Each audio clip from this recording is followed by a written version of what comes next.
Mommy's with the maggots now. Welcome to Freddy Fazbear's Peak. For you.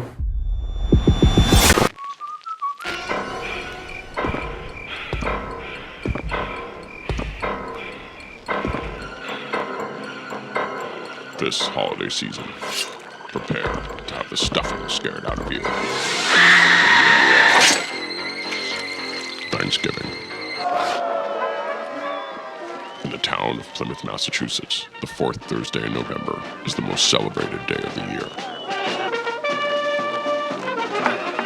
The table is set. The festivities have begun. One uninvited guest has arrived, and this year, there will be no leftovers.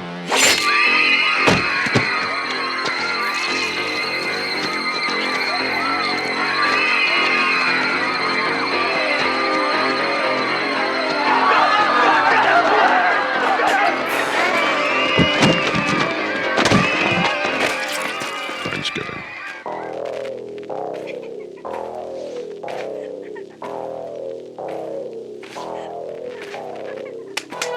White meat, dark meat, all will be carved.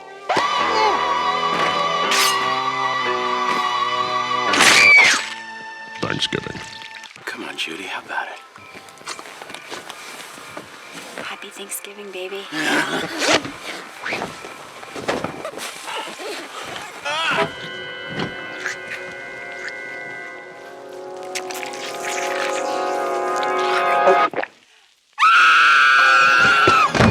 Thanksgiving. Cool it, Judy.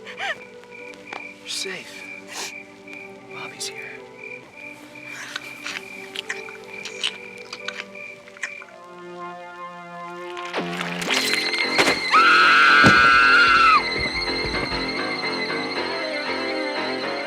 It's blood.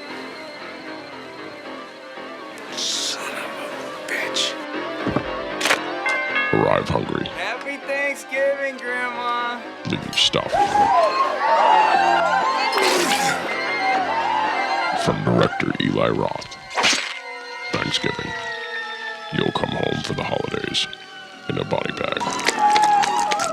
This February. Hi, this is Russell Todd from Chopping Mall, He Knows You're Alone, and Friday the 13th Part 2, and you're listening to The Hysteria Continues. And indeed you are. Welcome back to The Hysteria Continues. This is episode 319. And this time, we go back quite a long way into history, back to 70s or 80s or 90s. But at time of recording, we're actually going back a single year to the year 2023 for Eli Roth's Thanksgiving, his kind of love letter to the 80s and 90s and perhaps 2000s slashers. So it's going to be an interesting one to talk about. And we are joined today by Luke Kane from Australia, so friend of the show. So first time on. And thanks for joining us. So, Luke, how are you doing? I'm very well. Thanks so much for having me on. That's absolute pleasure. And I mean, this was your suggestion, Luke, wasn't it? Why did you want us to cover, or why did you want to come on and talk about Thanksgiving? Because my relationship with this film has changed since I first saw it, and because it is such a love letter to 80s cinema, I just really wanted to hear your guys' thoughts on it. Okay, fair enough. Well, I just kind of spoiler alert, but my thoughts on this movie have changed as well since I rewatched it a couple of nights ago. So I won't say which way, but we'll come on to that. But and Luke, are you a big slasher movie fan? I'm taking it you are if you've kind of listened to the podcast. I do. I really like horror. I think I'm probably a little bit more conventional. So I really like, Halloween and Texas Chainsaw and sort of the very standard ones. I have listened to it. I have watched a few movies based on the recommendations from the show, and I've discovered some I really like.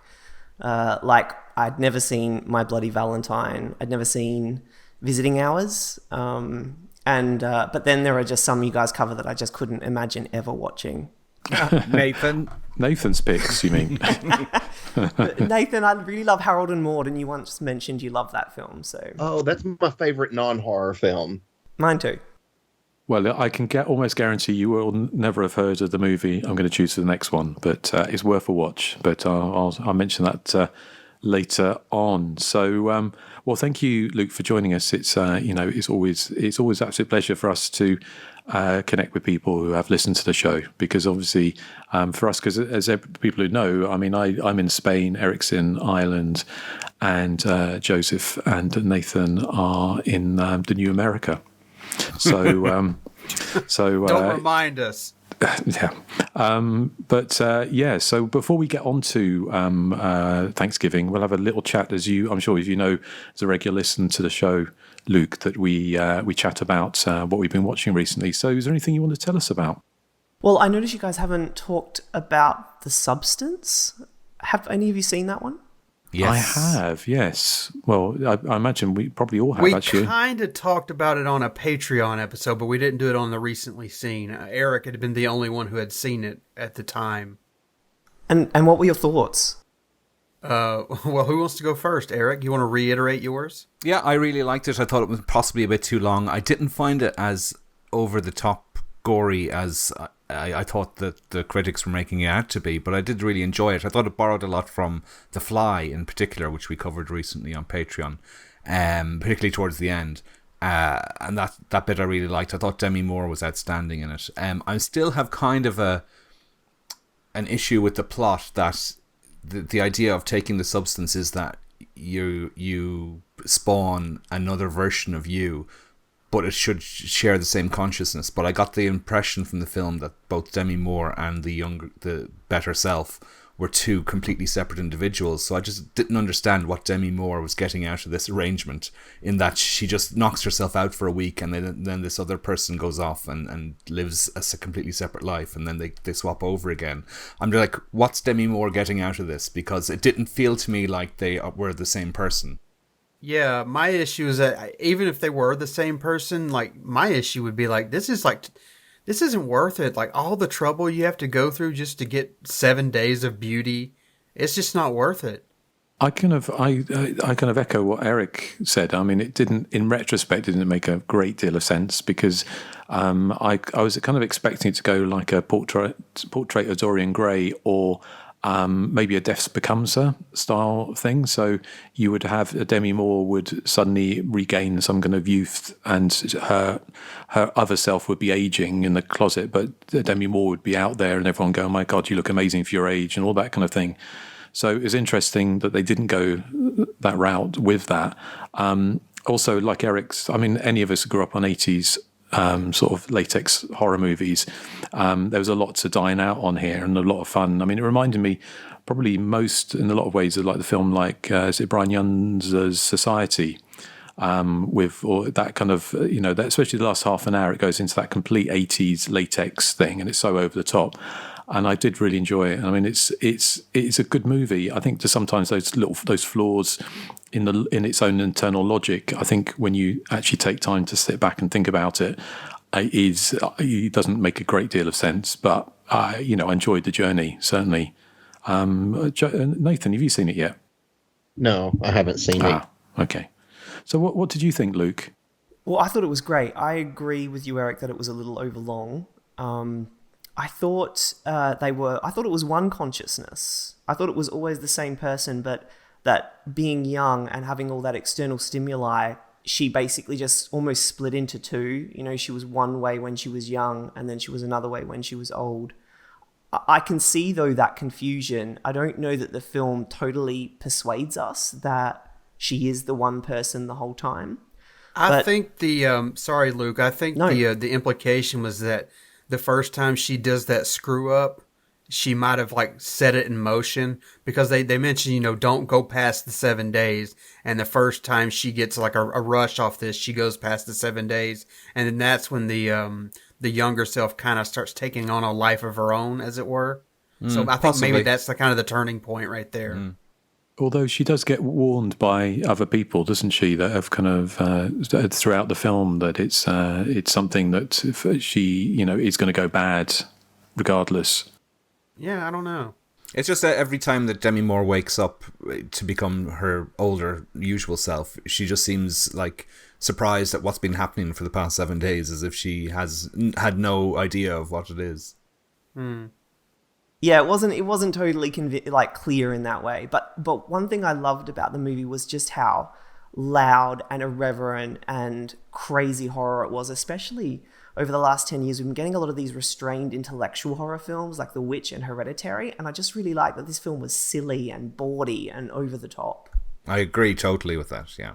Yeah, I mean, visually it was stunning, and the sound design was really interesting. And the other thing I thought was interesting about it is, I mean, there was no, it was kind of cartoonish in a lot of ways. None of the characters actually felt real, and none of the male characters, all the male characters are despicable.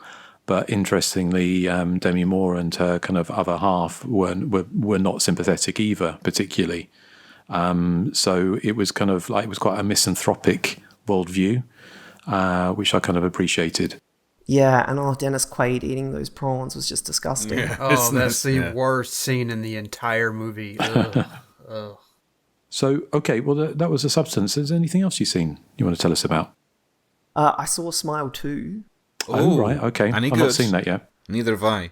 Well, it's getting really good reviews, so I was pretty excited to see it. It picks up right off where the first one left off. So they bring back one character from the original film, and then they sort of show how the demon is, how it transmits from the characters in the first to the second. And it has some really, really terrifying moments in it, but it's 130 minutes long. Ooh, didn't know that. Yeah, and I think by about 95 to 100 minutes, you're sort of going, okay, just let's wrap this all up, because it doesn't really do anything new. It's the same sort of stuff that you saw in the first film. So I thought the first film was a lot tighter and a lot scarier. It's worth seeing, but I wasn't wrapped. Okay. Well, I'm curious to see it. But yeah, I'd say it's funny, isn't it? I mean, some films kind of, can demand like a 2-hour plus mark or whatever, but there's something to be said for like a tight 90 minutes or 89 minutes. I like that you use the phrase wrapped, because that's a phrase I only ever heard on Neighbours growing up, starring Alan Dale.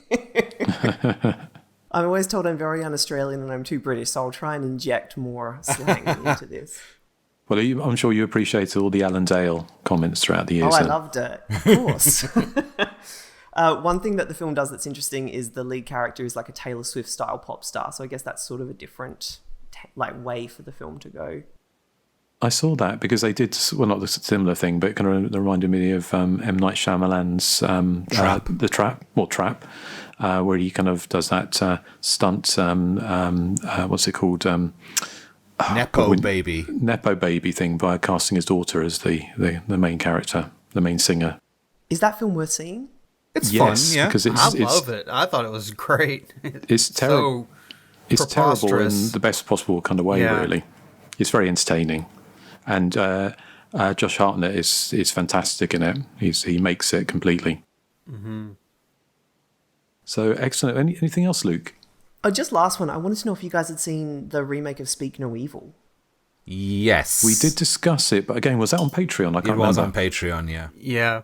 Yeah, because just a spoiler alert, Joseph got a new quiz, which kind of didn't quite work out how we imagined, because Erik got knocked out. Derailed. It was done in the style of Who Wants to Be a Millionaire, so if you get the first question wrong, you're gone. Erik got his 3, so we just kind of we kind of filled the time talking about recently seen, but no, Speak No Evil. I think have we all seen that now? Nathan mightn't have. You saw the original, Nathan. I saw it. Okay. I've not yet, so be spoiler light. I really enjoyed it. I mean, I thought it was. I haven't seen the original. It's on Shudder, and I kept meaning to watch it. But I thought James McAvoy played a fantastic villain in it, and I love all of those. Because there's a similar thing. I mean, although the characters in it, I think obviously because it was an American film, but in some ways it would have played better with a British couple because of the whole idea of not trying to offend people. Whereas I would imagine Americans might be more casual around, some Americans anyway, offending people. So it's obviously all based on people kind of not getting out of danger because they don't want to offend someone. So did you enjoy it, Luke? I did. I thought James McAvoy was amazing, and I thought the film was at its best in that first hour when only the threat of violence was hanging in the air, and some of those exchanges were just so uncomfortable. But then, of course, it kind of goes into a more standard thing in that last hour, which was fine. But yeah, I thought it was pretty compelling film, and yeah, definitely worth his performance. You guys had discussed it before, but I hadn't seen it at that point. But I loved this remake. I thought it was really well done. And one thing that I really liked about it is in the, final like scenes where, the family is having to like defend themselves and stuff. One thing that I noticed, and I looked it up, and the director had admitted this, is that he wanted the attempts of the family to fight back, even if they get the upper hand, to be very clumsy. I guess to kind of add a little bit of realism to it, because it's not going to be like your typical Hollywood movie where all the hits are perfect. You watch it like, yeah, it's a little clumsy the way, the battle goes down, I guess. No spoilers, but, I like that they kind of tried to go that route with it, rather than it be, I guess, your very well choreographed, fight scenes. Well, it was kind of also, of course, it came from the director of your favorite movie, your favorite ending of all time, Eden Lake. Oh, Justin, you're making me mad again. But it had that kind of it wasn't quite as grim as that, was it? It was a bit more popcorny, I can guess, but it still had that kind of, certainly you could see why. Is it James Watkins, I think, wasn't it, who directed it?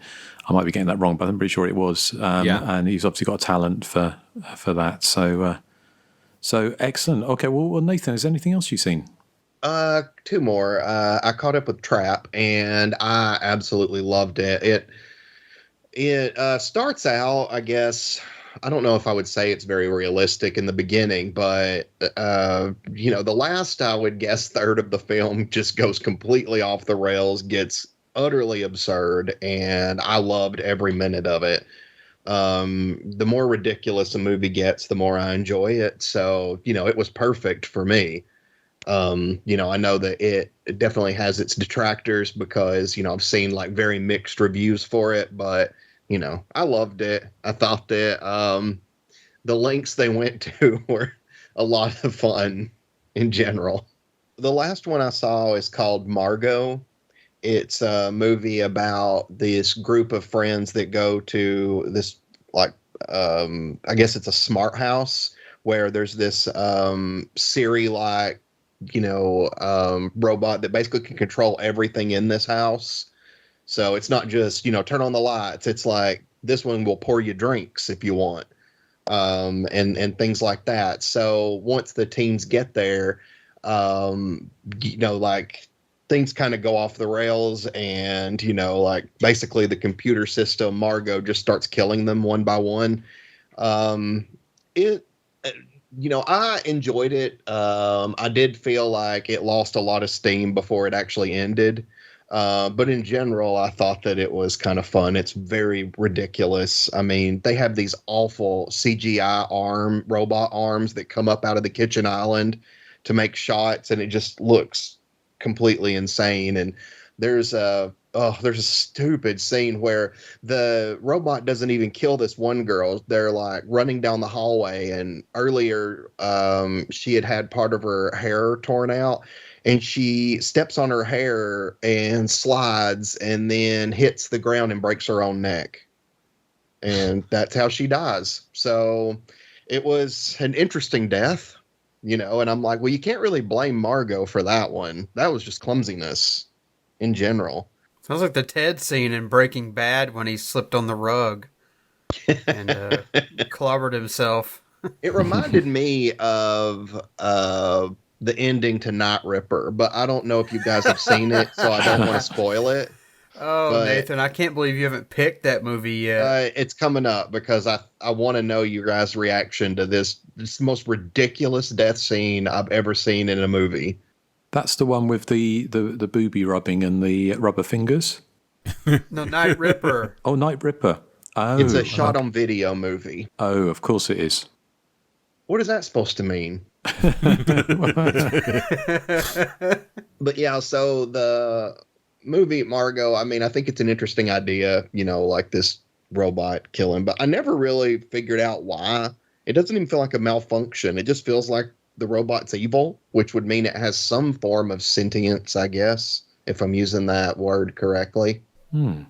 But yeah, I thought that the movie potentially could have had some joie de vivre, if I'm saying that right. And at first I thought it did, but then it didn't. Like I said, the ending, it gets so confusing by the end. Like what's real, what isn't. And it was hurting my brain. I was going to say, Nathan, you should go have diction lessons, but I don't know if I should say that. I imagine Nathan's already had a few diction lessons. Yeah. What kind of lessons? Just diction. Joie de vivre. Well, that's how it's spelled. Anyway, so yeah, it was pretty good. Oh, and there's a great scene where a girl is on an exercise bike and Margot keeps raising the seat and it gets so high that she's screaming in pain. And it just looks very silly to me. Thank you, Nathan. And Erik, how about you? Anything you've seen? No, I'm still waiting for my Houses of Doom box set to arrive. This is the House box set all over again. So the House of Doom is the 4 late 80s Italian made-for-TV movies that never made it to TV, I don't think. I think they went straight to like VHS. So it's 2 Lucio Fulci movies, 2 Umberto Lenza movies. I have them on an old Vipco DVD from about 20-odd years ago. But the quality is appalling on them, and there's a new extras-laden disc that 4-disc set. Actually, it's got more than 4 discs. It's got soundtrack CDs in it and everything. So I'm really looking forward to it. It was posted five weeks ago from the States and still hasn't arrived. So I'm waiting patiently for that to arrive because I'm looking forward to seeing them in a decent presentation. Okay, well, good. Fingers crossed for you, Nathan. I'm sorry, Erik, because I know sometimes you've not had the best luck with things going missing in the post. No, I've not. Maybe you should stop ordering titles that have the word house in them, because apparently you just don't get them. This is it. It's cursed. Well, well, good luck with that. And Joseph, how about you? Anything you want to tell us about? The only thing I've seen other than The Substance, which I did like, by the way, was Time Cut. And I'm not going to go into it too much because I reviewed it for your site. Not particularly happy with the review, but I liked it. A lot of people say Totally Killer is better. I think I like this a little better than Totally Killer, but they're essentially the same movie. A girl travels back in time and tries to stop a killer, and it's in that it's in that Happy Death Day, freaky kind of mold. So if you like those types of movies, you're gonna like this. Me, I found the beginning and the ending portion were great, but the middle portion was just kind of a slog, if I'm honest. I still thought it was better than Totally Killer, but I mean, I personally, I did, I really liked your review, Joseph, but I much preferred Totally Killer, if I'm honest. I thought Time Cut was quite bland. I like that. What a lot of people are saying is the killer reveal, which I'm not going to reveal here, is better. But it was the whole thing of going back to 2003. I kind of understand it's 20 years-ish ago, but I found the culture clash in Totally Killer, which was the 80s, wasn't it? Was much more extreme and better handled because modern culture, in some ways, not much has changed since 2003. Well, exactly, so there's not much contrast. I'm fatter. Well, maybe we could go back in time and hide those chunky Kit Kats. Yeah, that would be for the best, I think. Call it calorie cut. But but it was kind of weird though, isn't it? That Time Cut was made a year before Totally Killer, but then sat on the shelf and then got picked up by a good Netflix. sign. Yeah. No, apparently it was in production like 2 years before they even released Totally Killer, from my understanding. So it was made in 2011, wasn't it? So 2021. Oh, sorry, 21. Sorry, I'm going back even further in time. But yeah, it's strange, and then it became the #1 film on Netflix. So who knows why? What these what happens with things? Maybe there was some kind of legal thing going on or something. I don't know. But Luke, did you see Time Cut or Totally Killer? Did you have any thoughts on those? I haven't seen either. Well, it's kind of like there's this kind of rash. There've been a rash, obviously, of this kind of time travel slasher movies, kind of like Back to the Future meets Scream, which is kind of is a potent thing, but it just feels almost with time cut. Even though unfairly, it was not the originator because I mean, what was the Happy Death Day wasn't really a time travel movie. It kind of is more of a Groundhog Day. Final Girls was probably the original thing, but then. Well, Camp Days was the original one, wasn't it? Which goes back 10 years before Final Girls, but yeah, it just feels like it's a kind of a sub genre that's kind of had its moment. It's kind of time for something new, which is unfortunate for Time Cut considering it was out before Totally Killer. But yeah, it's perfectly watchable. It's a bubble gum. It could pass for PG-13 if it wanted to. It's perfectly watchable for one time, but I wouldn't recommend it more than that. But it's also, isn't it? The other one, of course, is What a Wonderful Knife. Was that one? It's a Wonderful Knife, which I loved. Yes, I thought that was fantastic. So that's another time travel, sort of slasher, isn't it? So ish, yeah. Ish, yeah. So okay, right. So is that everything, Joseph? That is everything, Justin.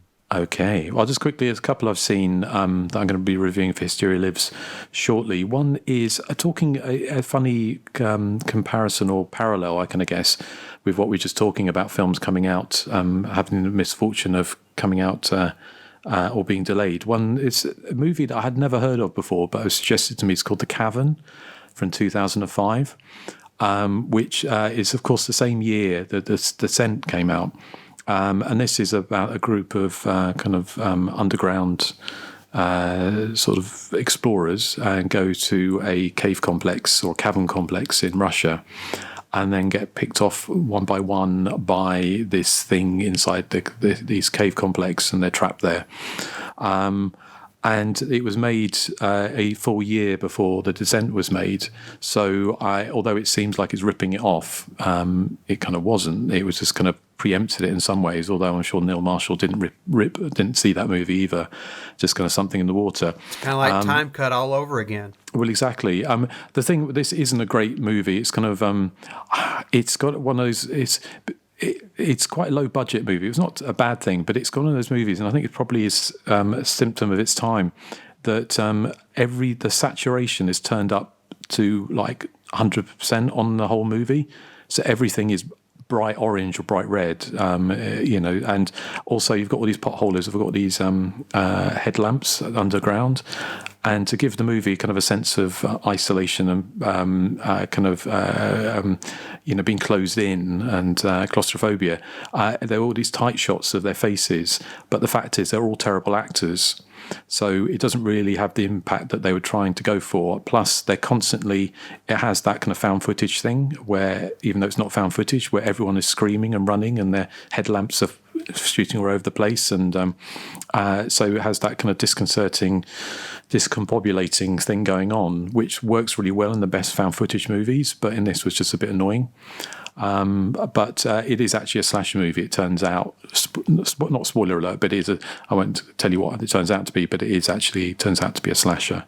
So has anyone come across The Cavern in any bargain bins anywhere? Never heard of it. I came across Nocturne in the bargain bin. I left it there. Oh God, an old joke.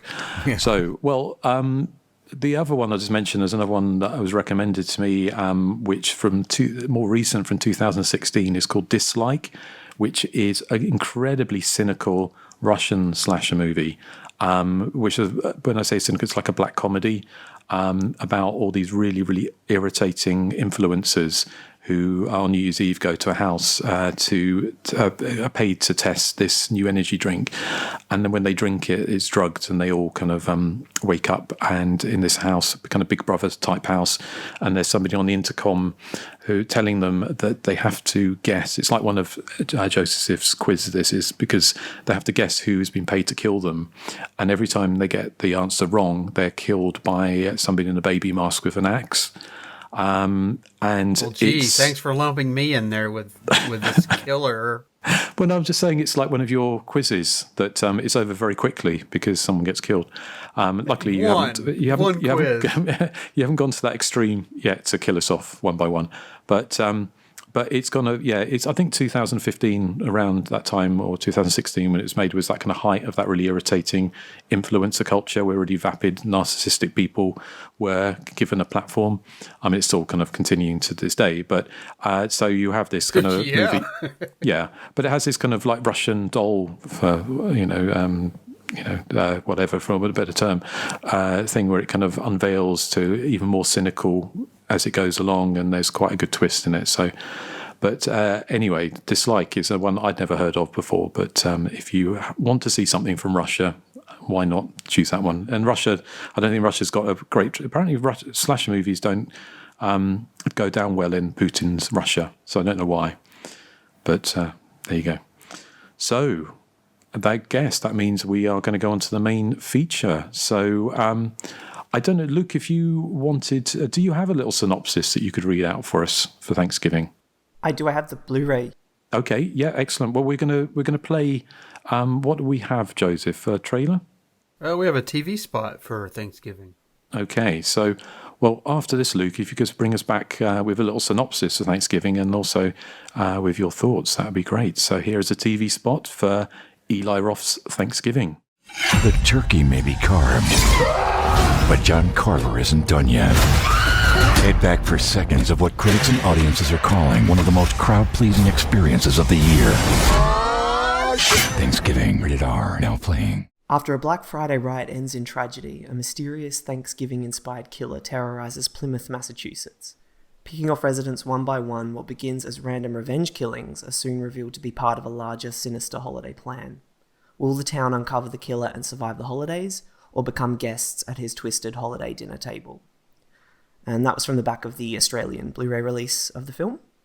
As I said, I really just picked this film because I wanted to hear your guys' thoughts on it. I think mostly because the film is so clearly inspired by the great slashers of the 80s, and in some ways it's a pastiche of iconic moments from those films.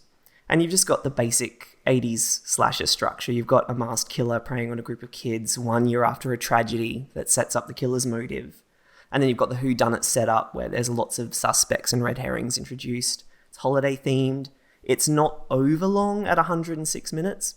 I went to see this opening day in the morning. I was alone in the theater, and it was just lots of fun to just go to the movies and see a slasher like this. And I remember before it started, I wondered what angle it would take, because so many contemporary slashers like Happy Death Day and Freaky, and even the ones that you guys were mentioning, the time travel ones, they all have these high concept additives to the slasher formula. And so it was nice to just go in and see a slasher film that was straight-laced. I really appreciated what it wasn't doing, and just that it sort of was just very simplistic. You can feel that Eli Roth has a love of the genre, and he reproduces, scenes that recall things like My Bloody Valentine, Happy Birthday to Me, Even I Know What You Did Last Summer. So I'd sort of watched it and I had a good memory and a good sense of it. And then obviously leading up to this podcast, I rewatched it a few days ago. And I was, I guess, ultimately a little disappointed. There are still things I like. I think the stampede scene at the start is really well done. I hate crowds, and I hate emotionally charged crowds. I think they're frightening. And the editing is really good at drawing out that suspense so you can feel disaster coming. The kills, some of them are really good and violent, like particularly the cheerleader trampoline death and the stepmother being roasted. I thought was pretty awful. I thought like the killer opening the oven to stab a thermometer in her arm was a really nice perverse touch. Some of the humor works. The waitress not being recognized by Face ID when she gets her face frozen to the door, I thought that was pretty funny. I thought everybody on this podcast would appreciate that after decapitating the security guard, the killer stops on his way out to replenish the cat food. Yep. Yeah. And I loved that cat was really unhelpful. Well, that's cats for you. By the way, this is a bit of background, but that cat's name I saw his name is Tonic, and he was a rescue cat, and he has another horror credit. He was in the remake of Pet Sematary. Oh, wow. Okay. Well, good bit of trivia. I thought it was really funny that when Jess was being chased by the killer through the school, rather than ducking under the counter, she tries to pass herself off as a mannequin head. Like, just go lower. What are you doing? Some throwaway moments are great, like the lingering shot of the girl putting in her contact lenses, so you kind of get this ick feeling of, oh, is he going to go for her eyes, and only for him to jam corn holders in her ears. So some of those incidental moments work really well to generate suspense. But there were things that I didn't like, and most of my criticism is around the characters. I think they're pretty poorly drawn. I don't know why they have to be written as such jerks. Like in the first 10 minutes of this film, the jock has a punch-up with some guy, and then he parks in a disabled spot, and then once they're in the shot through the employee entrance, he taunts the crowd, and the friends all just go along with it. They're kind of complicit or apathetic. The other thing is the relationships don't feel especially lived in. We don't really get a sense of any interpersonal dynamics between these people. It made me kind of long for I Know What You Did Last Summer, where a year after the car accident, you can really feel that those characters are pretty screwed up by it. He was good, Kevin Williamson, in just a few scenes making us feel that, and I didn't really feel like we got that here. The other thing is the two main girls are pretty indistinguishable. They look the same and they behave the same. In the audio commentary, Eli Roth said that Gabby is the life of the party, whereas Jessica is more reserved, and I saw no evidence of that. They were the same person to me. And then just little things didn't quite work. Like they try to give these characters a bit of pathos, like, Jess not wanting to fire the gun because a musket blew back on her as a kid. That feels very shoehorned in, so that at the end of the movie, when she has to prepare the gun, it doesn't have the resonance that it should have. The other thing I think is that I just, and I know you guys have mentioned this before, I do have a problem with Eli Roth's humor. I think he pushes for jokes that are often a little bit mean-spirited or inserted at the expense of realism, like when that guy is still holding onto his waffle iron while he's like bleeding out from the throat. I appreciate that there's some satire there, but it's sort of a bit too ludicrous to be taken seriously.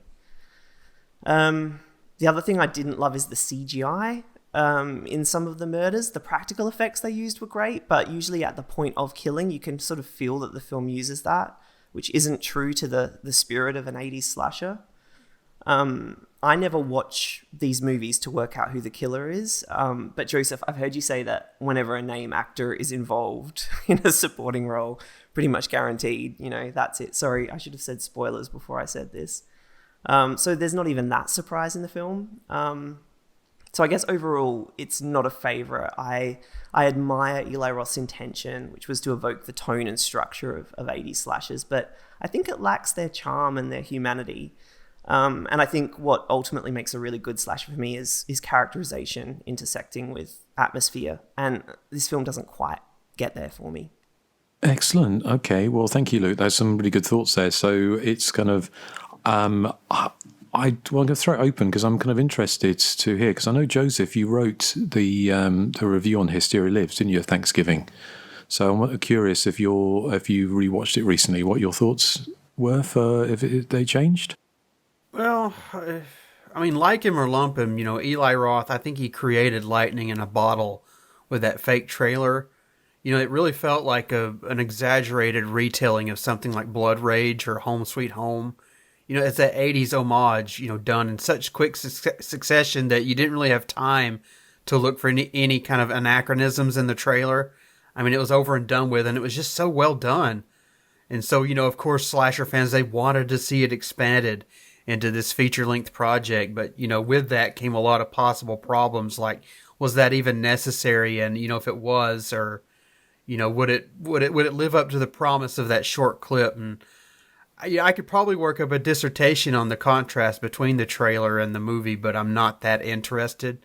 So I will just say that I adore that fake trailer, and I like parts of the movie. The parts that I like are the jet black humor in the film, like that scene of leaving half of a corpse plastered on a Black Friday 50% off sale sign.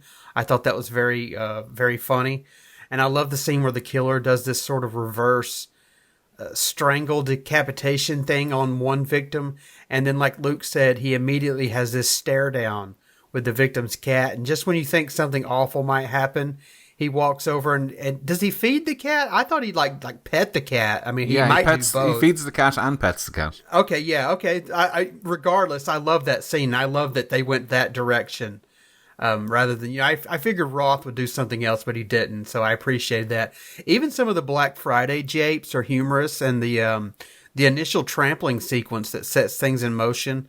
I mean, it's pretty damn close to how we behave here in the United States, honestly. I mean, I try to avoid the Black Friday clouds, but I've seen video and it's not far off from what happens in the movie. It's a sad state of affairs, so I applaud them for their realism here. Scenes that were prominent in that trailer, I think they're done fairly well here. Though I think the more infamous ones, like the trampoline sequence, I don't know, like you'd think they'd sort of up the ante a bit with that. Here, it's kind of cut surprisingly short. I mean, in the trailer, you get this promise of what could happen. And here, it just kind of like you don't get what you expect. And it's kind of a letdown. One thing that sort of shocked me, and maybe it's another small part of my problem with Thanksgiving, is that I don't know, the cinematography and overall look of the movie feels much like an homage to Wes Craven's Scream, more so than it does something like My Bloody Valentine, which it borrows from structurally and plot.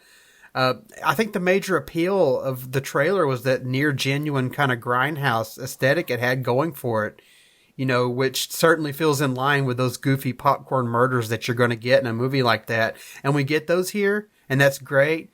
But, I don't know, it just feels like someone who had no business being at the committee meeting table had way too much influence and made the boneheaded decision to strip the visual trick. I mean, it doesn't really kill the movie overall, but it kind of renders much of the point moot, I think. Excuse me. What also renders, much of the movie moot for me, like you said, Luke, is the central characters. I mean, you know how in movies, action movies especially, when there's like an explosion, and to kind of immerse the audience, they have this kind of sound effect, and you have this muffled speech. I mean, that's pretty much what I got here when the main characters are on screen. I get that kind of sensation. I mean, there's just so many of them, and they all look nearly identical to one another, and none of them are ever in any real danger. I mean, I'm serious. Like, I think 90% of the body count comes from all these peripheral characters that we don't really even know. I think maybe only 2 of the main characters are ever in any real danger whatsoever. Maybe 2 of them die. I honestly don't really remember. The peripheral death scenes, they're fun. But, I like Luke, I prefer the character suspense dynamic, and I just don't really get that from Thanksgiving. The leads are just kind of bland, and they don't really even have the courtesy to put them into any real danger. So we're just kind of stuck with them. I think the finale is fun, and appropriately ridiculous when they reveal who the killer is. Although, like Luke said, it's very easy to suss out who's doing it. I think they do turn in a very fun performance. And, like I said, the beats of a great slasher movie are here. But to me, this just feels like a good slasher movie that was based on a great trailer. And I feel like the reverse should be true. So maybe a thumb sideways from me. Just as an aside, before we go to speak to Erik and Nathan, but I mean, just occurred to me, one of the things I took away that I found annoying the first time I saw it was the killer clearly isn't Patrick Dempsey playing the killer all the way throughout. It reminded me of Nail Gun Massacre. It looked like a small, woman almost, or a teenage boy. So it wasn't Patrick Dempsey. He's not a big guy, but he is some kind of quite bigger live, than the killer, bigger than that. So it didn't feel, felt like a bit of a cheat with that because it clearly wasn't Patrick Dempsey playing the killer. So I just wondered what did that irk anyone else? I didn't notice it the first time I watched it, but the second time this week, it definitely stood out. I'm like, that's not meant to be Patrick Dempsey, is it? Did you notice that, Luke? Yeah, it's not even consistent. I think they had 2 or 3 different actors. There was the clown suit guy was someone. I think the clown suit guy was that guy that looks like Everybody Loves Raymond. It's kind of slightly more forgiving in the clown suit because it's kind of quite sort of bulky, bulky and stuff. But I think as John Carver is this kind of fitted kind of costume, I found it a bit distracting. But Erik, what were your thoughts on? Presumably you'd seen it before, and this was a second view. I saw it last year, and I had a similar reaction watching it the first time to Joseph, and just that I was underwhelmed by it, I suppose. But watching it for the second time this week, I was pleasantly surprised at how much I enjoyed it second time. I still have that. I do have an issue with the start of the film. I mean, the crowd outside the store are so obnoxious, and there's just non-stop swearing and shouting, and I had this feeling like, oh, this is going to be a Rob Zombie type movie, but it doesn't pan out that way. But I'm never convinced by that crowd at all, because it doesn't feel like there's enough people in that crowd to create that much mayhem and that much of a crush and that much death. I don't know, it just always feels like there's sort of just 10 people running around a store when I'm watching that scene. But and I do agree that the kids, particularly at the start, are really obnoxious in the way they break into the store, and they're, as you said, parking in the disabled spot and just being rude to everyone, and it makes them really, really unlikable. Now, they do slightly mellow as the film goes on, but I think what the film does really well is the death scenes, as we were saying. They're so creative and brutal. I mean, the film for me felt more like a 90s slasher than an 80s one. It had the Scream / I Know What You Did Last Summer / urban legend type of vibe to it, but the thing that was missing from those 90s slashers for me was creative deaths. A lot of the deaths were off screen, or it was just, somebody with a knife, like in the Scream movies. Whereas in this, it gets back to sort of Jason Voorhees style, using any implement he possibly can get his hands on to create these deaths. And he's mixed in the kind of new wave of sort of Terrifier and Hatchet type gore effects into it. So I think it worked really successfully in that aspect, in that you're getting your sort of 90s slasher kick, but you're also getting a bit more inventive sort of death scenes. I thought that there was some decent suspense in there as well. I love the chase in the high school where she pretends to be a mannequin head. I love the scene with Julia. She's preparing to leave for Florida, as you were saying, Luke, that where she gets the corn and the cob skewers, or whatever they're called, stuck in her ears, which I thought was just a real ouch moment. I've never had a corn in the cob skewer stuck in my ear, but I imagine it's not terribly pleasant. Not in your ear. Yeah, somewhere else perhaps. But I thought her ultimate death, like, she really is put through the ringer, because I mean, her ultimate death scene on that, is it a buzzsaw you call it? I'm not sure. In the sort of building site area of the house, I thought that was incredible. It was straight out of a Saw movie, where her sort of guts are flying everywhere and her fingers are being chopped off. And it makes me sound like a sadist, but I thought that was great. I mean, it was like Jason Voorhees doing Saw. And it's kind of so over the top that it's not disturbing, and it doesn't really linger on her suffering too much as it does in like things like Terrifier. I did find the death of the stepmother character who gets cooked in the oven, I find that a bit disturbing, because I just, the whole claustrophobia thing and being cooked alive, it's just something that just, I don't know, it just makes me shiver at the thought of it.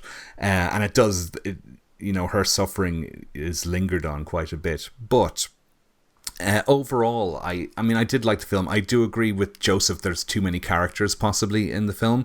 And Luke, you said there's two female kind of leads, and they're kind of identical, and I agree with you on that one as well. I think that was a problem I had watching this the first time, was I just wasn't following who was who and what the dynamics were between this group. I was able to follow it a bit better than the second time around, so that's probably helped me enjoy it a bit more. But I have to say I really enjoyed it. I mean, as Luke, you said a great line there, that you really appreciated what the film didn't do. And I like the fact that it was a stripped down, pure, straight ahead slasher that wasn't trying to infuse it with any gimmicks. As much as I like things like Happy Death Day and It's a Wonderful Knife, it was nice to see some a multiplex slasher movie that was very much back to basics. So I'm looking forward to the sequel, actually, which I hear is in development for next year, possibly. I just hope it's not a turkey. A turkey. Erik, how could you? Is that a taste of things to come? It is. You should be thankful for it. Oh dear. Yeah, Okay. Well, anyway, enough of that. Thank you, Joe. Erik, you probably got your joke of the week for us to suffer through later. Yeah. So I'm interested in hearing what Nathan thought. I enjoy Thanksgiving. Just watched it last night, and I enjoy it just as much as I did when I went to the theater. I really love the movie. I think that it's a lot of fun. I love the death sequences. I love the waitress, like her death when he pushes her face against the freezer. I thought that was, really painful looking. Like you guys said, the stepmother's death, that's just very harsh. I know she wasn't the nicest person, but gee whiz, that was just yikes. I love the killer's getup, of course. I mean, if you're making this movie, he's got to be dressed as like a pilgrim, so, I mean, I love that. Like Joseph, I mean, the original trailer, the mock one, I don't think there's any way a movie would live up to that. No way I could see that it was going to be as good as that. So I went in not expecting it to be as great. I will say I do agree with Luke in that the characters, like the main group of friends, they just kind of have this weird dynamic of either being obnoxious jerks or just completely bland.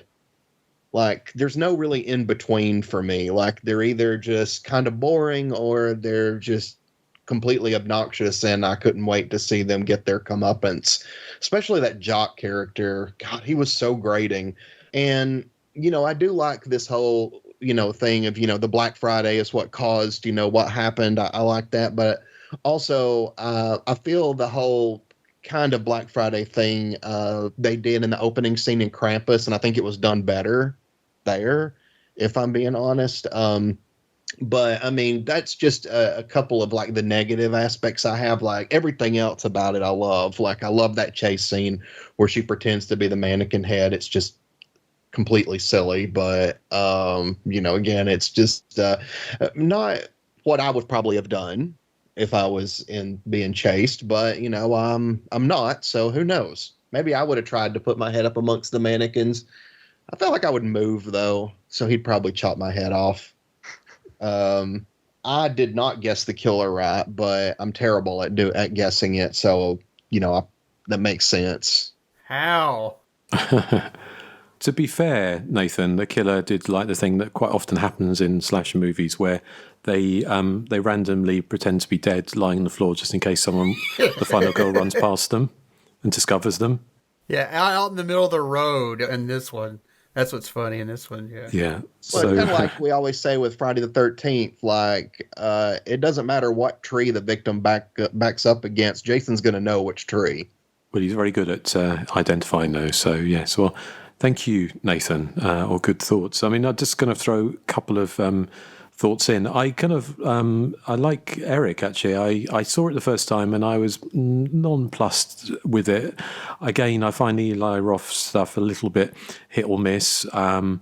Especially the kind of the humor. There was that one. Was it Aftermath? It was the earthquake one he did. I can't remember. There was one. Aftershock, that was it. Never saw it, yeah. Which was, I kind of, again, had that kind of humour through it that just kind of undercuts the tension for me. And even like the Green Inferno, I think that was the name of the movie, the kind of similar thing. Having said that, I kind of, once I kind of saw it the first time and I had the measure of it, and so it's probably been a year or so since I saw it. I watched it again this time with an open mind, and knowing the kind of tempo and his humor, I actually had more fun with it this time than I did the first time. I just kind of let myself get swept away with it, and so I appreciated a lot of the, there was obviously evident kind of love of kind of the genre in there, and I can appreciate that. He's kind of obviously a fan, and I think he is an effective filmmaker, but I think where he falls down probably is the writing of the characters. I agree that he tried to make these kind of characters kind of follow the kind of template, the 80s slasher rather than the more modern slashers, where you might have, or around the time of, say, like a Hostel, where everyone is just an arsehole and you just want them to die, or the Saw movies, everyone's despicable. Whereas in the 80s, you would have this much more rounded group of characters, from the bitchy girl to, and the arsehole jock, but everyone else would be kind of like a fun kind of character, and even the bitch and the jock were still entertaining. But with these, they were a bit bland and interchangeable. Partly nothing really to do with the actors, but it was just the way they were written and wasn't particularly interesting.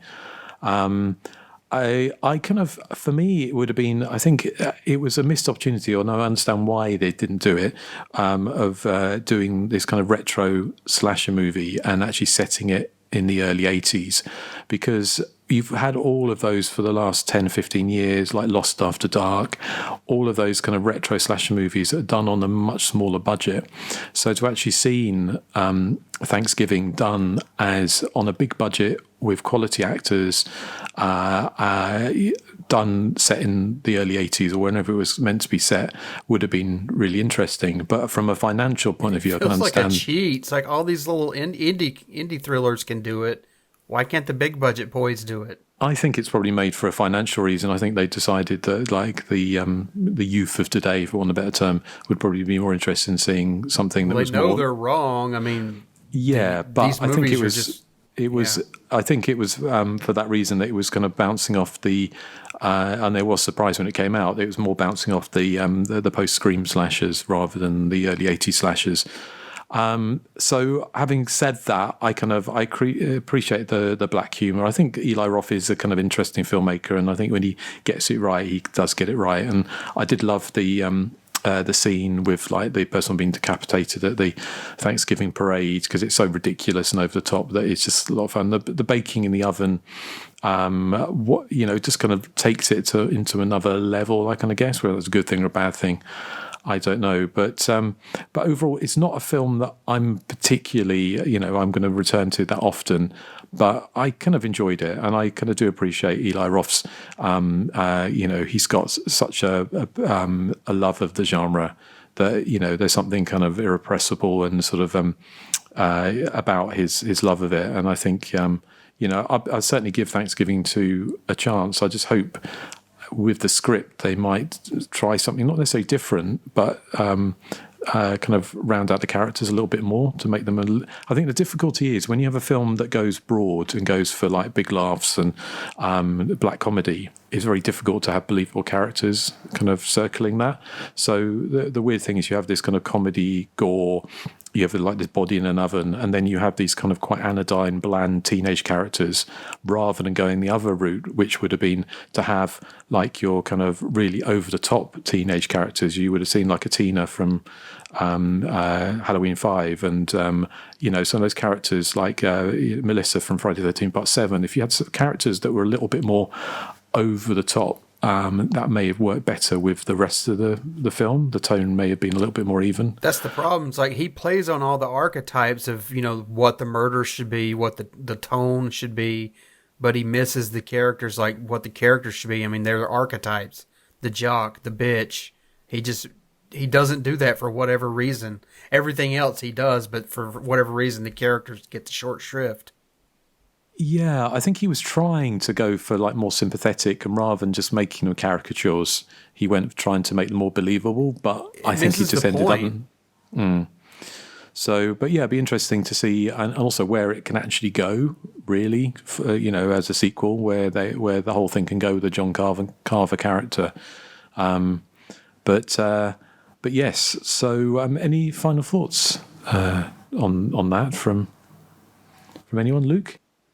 Well, the only other thing I thought that was interesting about it was you've got Gina Gershon in there, who's the one that, gets killed in the stampede in the beginning. And obviously it turns out that her lover, the sheriff, is the actual killer. And I just thought it was interesting that the husband becomes this advocate against Black Friday sales and the madness of all that is going on television. And so he has that response to the tragedy, whereas the sheriff has this other response where he becomes this kind of crazed vigilante. And I thought that contrast was interesting. The film didn't really explore it, but I did appreciate that was there.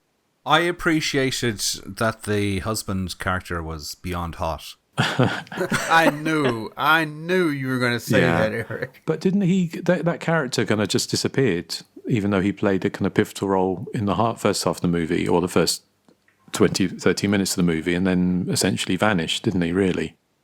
Yeah, that was a shame. Luke, you've got the DVD Blu-ray of this, so do I, and I think they have the same extras. Did you watch any of Eli Roth and his Jeff Rendell, is that his name? Their early films on it? I didn't, but I did watch the very probing 3-minute documentary about the film's production. Yeah, I was kind of let down by that as well. But they have Eli Roth's early films. Nathan, this will interest you. So these were videos he made in the mid '80s with Jeff Rendell, who wrote this movie. But you think that Nathan's films kind of like are plotless? Wait till you see Eli Roth's ones. They're literally 30-second things, and they have no plot, and it's really badly produced, and from the humblest of beginnings. So but Nathan, is there a shoe rack? There is no shoe rack, but there is still hope for you, Nathan. You could be the next Eli Roth, because your early films showed a lot more promise than his. I'll try to, make my characters really likable though, and have good personalities. I think that I fleshed out my characters in my films. You did. And that coconut was chilling. Yeah. Yes. So do you have any background, Luke, do you want to tell us about? I do. I'm worried that I may have over-prepared a little bit. Nope, that's not a problem. Okay. Well, as we've said, this began as a fake trailer that was included in 2007's Grindhouse, which is the double feature movie directed by Quentin Tarantino and Robert Rodriguez. And between the segments, fake trailers were kind of interposed between films. And they were made by filmmakers like Eli Roth, but also Edgar Wright and Rob Zombie. And while Roth and Rendell only shot what made it onto the screen over 2 days for that trailer, Rob Zombie ended up shooting a 30-minute short film and was disappointed to have to truncate it down to 2 minutes. I couldn't find the full version of that online, which I imagine must come as a crushing blow to everybody here on this podcast. Oh. So it was inspired by Eli Roth and Jeff Rendell's love of holiday-themed slashes. The trailer is, as Joseph said, very different aesthetic. It's designed like a B-movie with like digital effects used to create this sort of distressed film stock look and very hokey effects. But some of the kills in the trailer were lifted into the film, like the cheerleader trampoline death and the human turkey dinner scene. Principal photography began on the 13th of March, 2023, and it lasted just over 7 weeks. It was shot in Ontario and Massachusetts. I hope I'm saying that right. Amanda Baker, who plays that really obnoxious waitress, she was an actual descendant of John Carver and came from Hanover. And in the very beginning, she's just seen briefly, but there's an actress there, Lynn Griffin. She plays the grandma in that opening dinner scene. And she's actually Claire from Black Christmas. I'm sure you guys probably know. Apparently it was a smooth shoot. The principal cast made an effort to hang out outside of hours and become actual friends. It was apparently very cold. The stampede scene was shot over 4 nights, and Roth wanted to explore the hypocrisy of holding these sales at a time when people are meant to be expressing gratitude for each other. He said that he was fascinated by the idea of everyone saying, "We're so thankful, now get the hell out of my way, I want a new TV." Patrick Dempsey grew up in Maine, and he used his real accent for this role, but most of the actors don't sound like Plymouth natives. They mostly sound like they're from LA, at least to my ear. Kathleen, the stepmom, her death was originally not scripted. Her death was, but her kill scene wasn't. It was just revealed that she had been killed in the Thanksgiving dinner scene. But apparently Eli Roth said that she was so unlikable a character that audiences wanted to see her die. So they added all of that in pickup shots. I know she is unlikable, but I don't find her that much more unlikable from anybody else in the film. No, the two jock characters in it are far more unlikable. And also, I felt like as the movie went on, I felt like she kind of got better. Yeah. By the time it was time to kill her, I was like, "Aw." Yes. And I think she's just a likable actress, and I agree with you, Eric, that they linger on that oven scene and it really becomes uncomfortable at a certain point. It was produced on a $15 million budget and was expected to gross between $12 and $15 million on its opening weekend, but it came in at around $10 million, so it was just shy of expectations. but it ended up recouping its budget and got a total international gross of $46 million.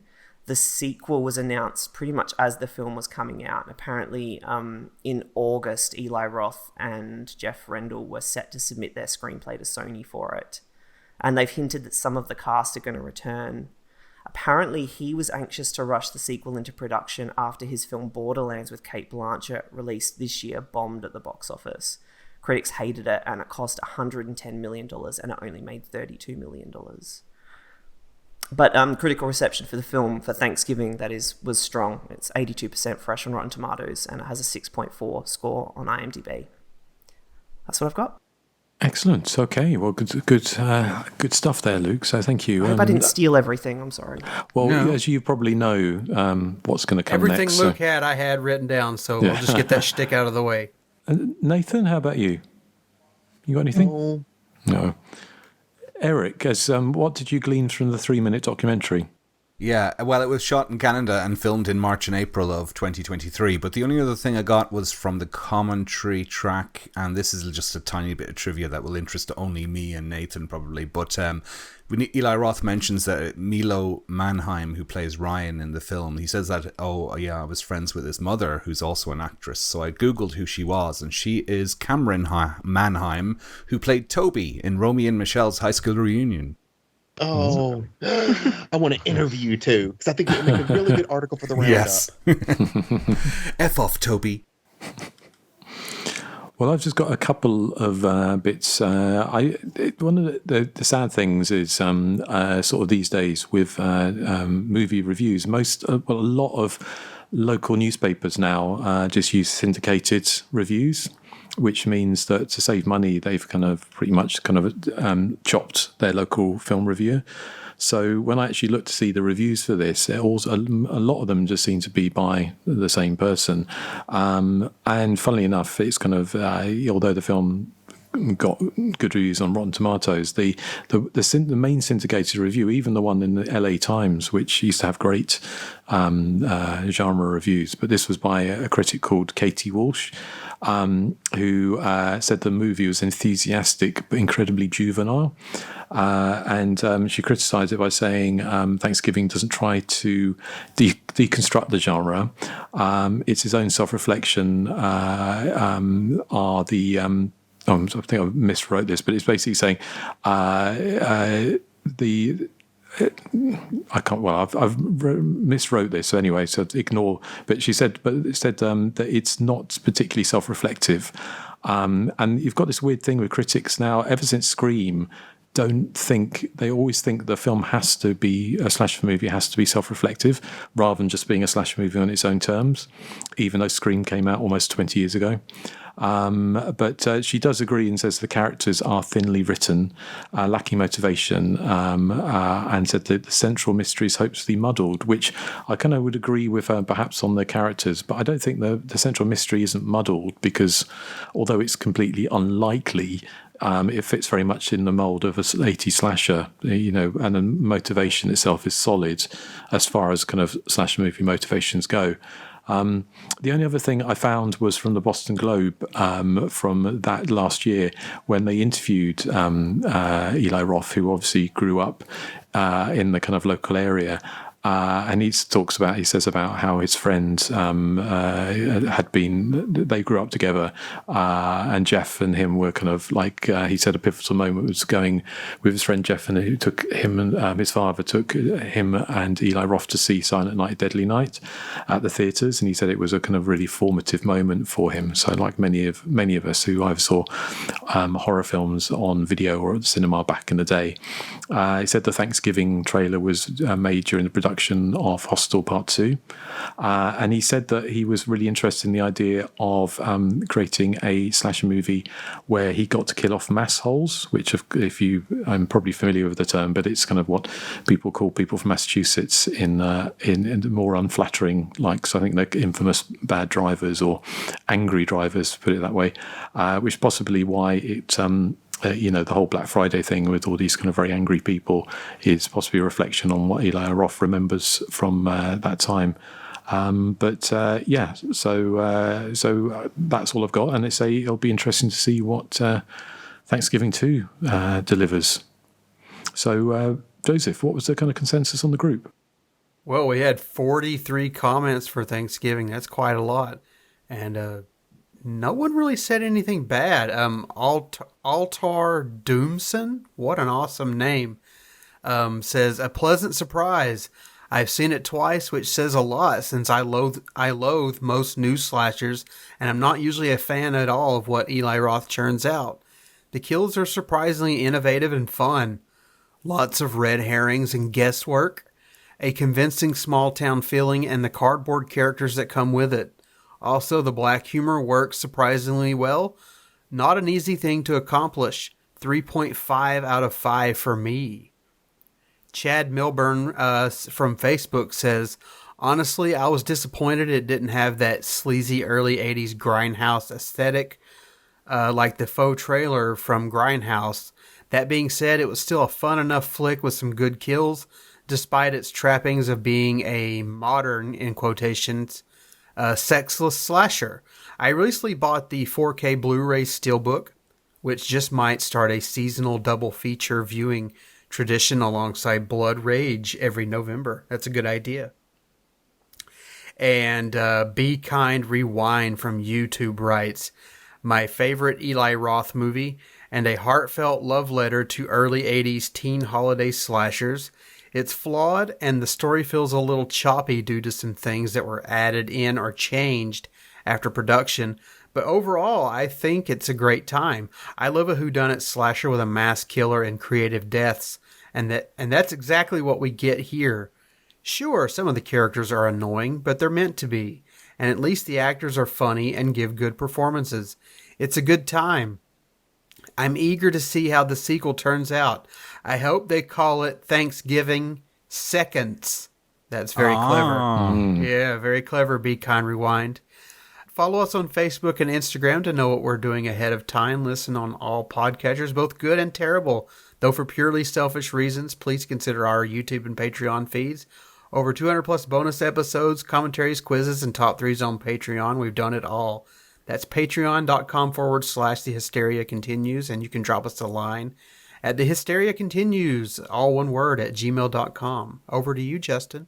Excellent. Well, thank you, Joseph. Just out of interest, he says that there were things added in after production. So, does anyone know what those might be? I don't know. No, Luke, you haven't heard anything about that, or? Well, no, I know they did the pickups of the stepmother's death, but that was it. So that could have been. He could be alluding to that. Yeah. Okay. So, apologies, Luke, but you probably know what's coming next. So let's get it out of the way. It's my joke of the week. It's so freaking fantastic. What you call medicine that makes you feel sad on Thanksgiving? A pilgrim. Wah, wah, wah. That's my sound effects not working. Thank you very much. I like that one. That was good. I have one too. Yes. So Thanksgiving was very popular with slasher movie fans, so they're going to make a sequel. Apparently, Justin is going to collaborate as the director. The names are going to be used is going to be called Eli Goth.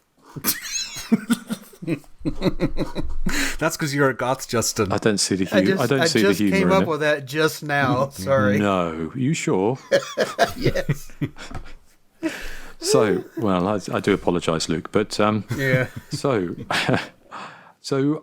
any final thoughts? I'm just trying to think if obviously before we get on to what we're covering next time, which is going to be the polar opposite of what we've covered this time, I think.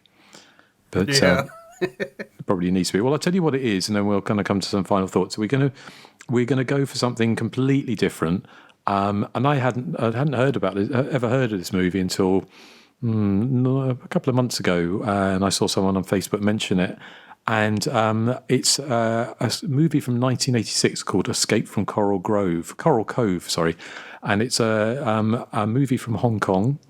But before that puts you off and you're thinking, oh God, I'm never going to be able to see it. It's currently on YouTube with English subtitles, And I would say that if you are a fan of 80 slasher movies, and especially rather than your kind of, you want to see all the Friday 13th and whatever, which are the great as they are, but if you're a fan of kind of cheesy 80 slasher movies with big hair, day-glow swimsuits, and just endless kind of 80s fun and a montage with a boombox, then this could be the movie for you.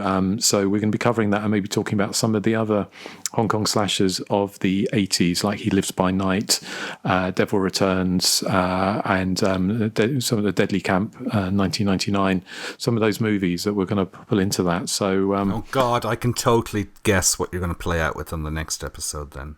Why? Hong Kong Garden by Susie and the Banshees. Oh, thank you for putting that in my head, Eric. Maybe I'll do that. But you're the cause of your own suffering, Eric. Exactly. So watch along with that first before. So you've heard it here first. So we're going to be covering next time. And I've been putting a review up shortly on Hysteria Lives. So I had a lot of fun with that one, and I think you've seen a little bit of it, Joseph, haven't you? Would you recommend for a fun time? Escape from Coral Cove? No, I've watched the whole thing. I cannot wait to discuss this movie. Excellent. Okay. Well, good stuff. So, and I'm probably right, Luke. I'm not saying that you haven't got an encyclopedic knowledge of slasher movies, but is that one you've heard of before? No. No. Well, fair enough, but it's time for you to dip your toe in that particular ocean. I'll wait to hear what you guys have to say. Okay. Maybe. Yeah. Okay. Right. Well, thank you, Luke. Is there anything, last words? Is there anything you want to tell us about yourself that you're doing, or you're kind of, are you, do you any kind of horror related stuff yourself? Not really. I'm a writer, so I'm writing a book at the moment. Ooh. But it's just me sitting at a laptop writing. It's not like I have a publisher or anything. And it's more of like a thriller sort of thing. Okay. But no, final thoughts would just be so thrilling to be on here and meet you guys. And please never stop recording, because I don't know what I'd do without your podcast. Oh, well, thank you, Luke. It's been a pleasure to have you on the show. And what are we playing out with?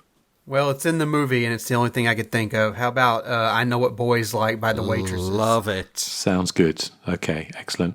Well, thanks again, Luke. Well, hopefully you'll be back on the show in the not too distant future. So we've very much enjoyed having you aboard. The good ship Hysteria continues. And hopefully we'll be carrying on a little while longer, at least. So, okay. Thanks for listening, and say goodbye to the good people. Bye. Goodbye. Bye. Bye. Say bye, Luke. Bye. Sorry. I know what boys like. I